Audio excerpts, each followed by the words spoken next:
Okay, I guess we're on. Looks like we're on live. I don't even know if this is working. If anyone's up, you can call me and let me know. My phone's right here. But I thought we'd give this a try. 5:12 in the morning it is. If this was a radio show or a real TV show, I would want this to be my time slot. Like, no one's up. Who the hell is up right now? If you are up, you should be getting your pants on and heading for work. But let's give this a shot. I don't know if this is going to go smoothly or not, but we'll see. So this is the first live sports break, so we got to get excited. Start it like we usually do. This is a Kahan TV live sports break.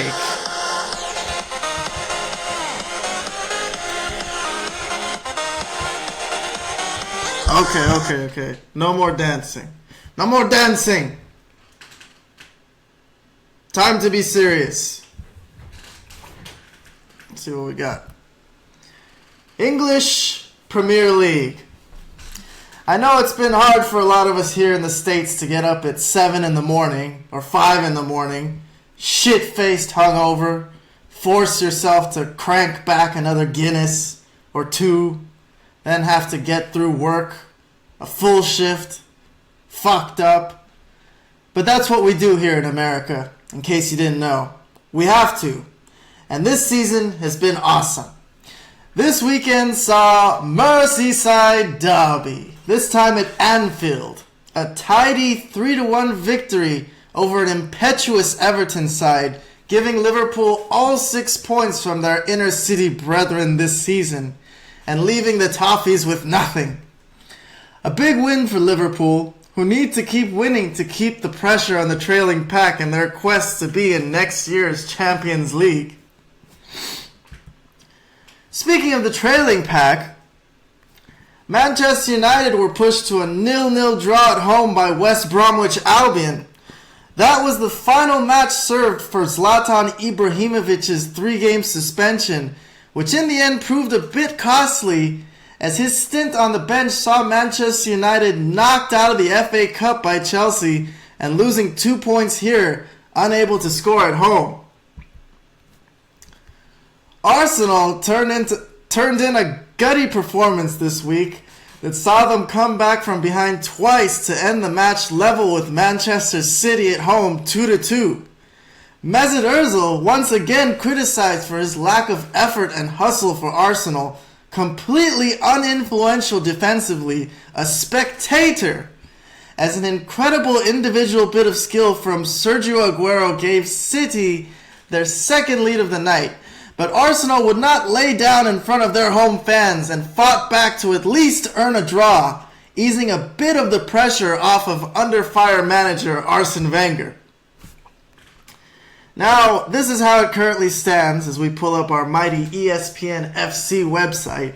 This is where I go for all my standings needs. And yes, I look at standings a lot. Let's see. What does it say here? Chelsea slip a boost for chasing pack. Whatever. Chelsea's still going to win the title. Alright. So this is how it currently stands. Liverpool have had a very good, strong run of form recently, winning 4 of their last 6, only losing to Leicester City and drawing away to Manchester City.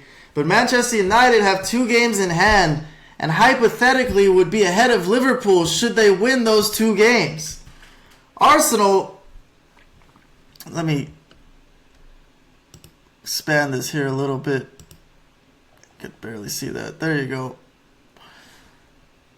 Arsenal losing points to Manchester City hurt them in their chase for top 4, because even if they won their 2 games in hand, they would have over Liverpool, they would still be 2 points behind them. So there's really a lot of pressure on them not to fall any further behind. Liverpool seem to have perused their way through the roughest waters already, as they will no longer play any team currently in the top 7. And Manchester United will have Zlatan Ibrahimovic back when they take on Everton at home this Tuesday. Arsenal will have fellow Londoners West Ham at home, while Liverpool will have a chance to revenge welcoming in Bournemouth to Anfield, who handed them a devastating come-from-behind loss earlier this season at the Vitality Stadium. So,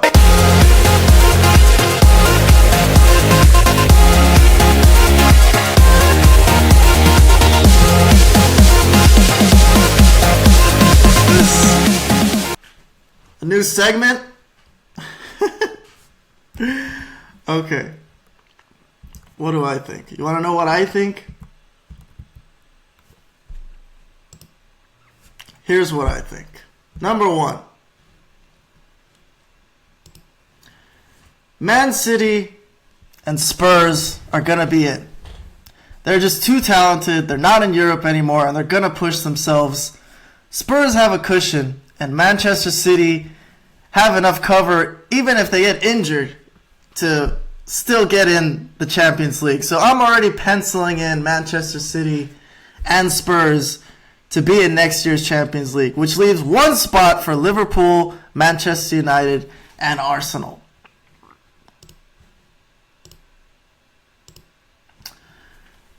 Liverpool's hopes, to me, hinge on the injuries to their forwards. They need to score.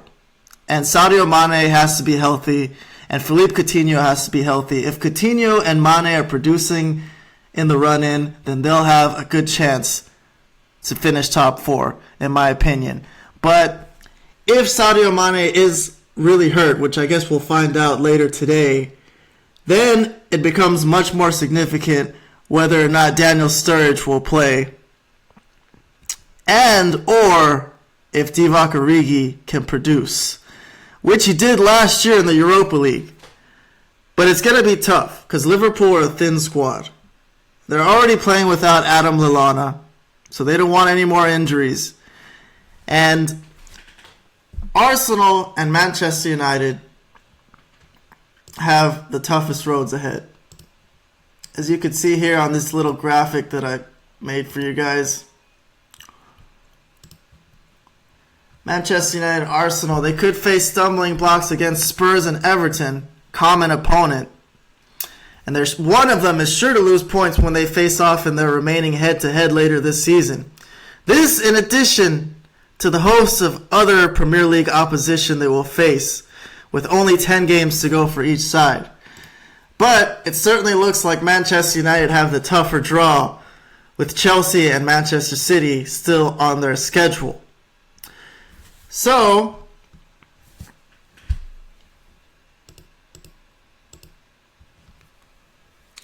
I think that's all I have for this edition of Sports Break. We thank you all for being here for what is sure to be a historic day. There goes the TV. And I hope we'll meet again someday soon. There you go. Thank you. Have a good night.